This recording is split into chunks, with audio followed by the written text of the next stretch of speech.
30. Prayer as Insults. I owe this title, Prayer as Insult, to Derek Kidner, an English commentator on the Bible.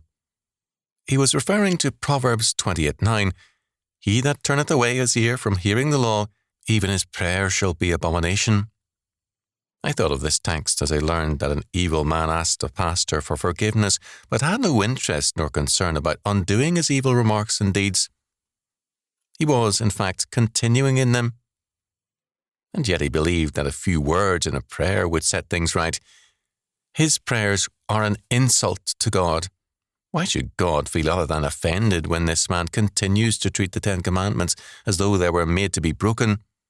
Why should anyone contemptuous of God's word expect to be respected and rewarded by him? Professor Kidner was right. Proverbs 28:9 tells us that prayer is an insult to God where men despise and break his law. We cannot fool God by mumbling a few words.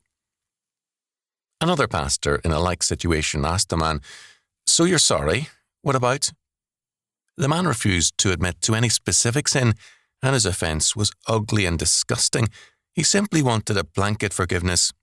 He had not confessed to his sin. His answer to "Sorry about what?" as the pastor questioned him was this: "Whatever you think I did wrong." He was really sorry that the pastor knew of his sin. He refused to admit to any specific guilt. "Can't we even pray together?" he asked the pastor, who refused, saying it would be a mockery unless he prayed for God to judge the impertinent man. Be sure to pray in conformity to God's word. Hear him, obey him, rejoice in him.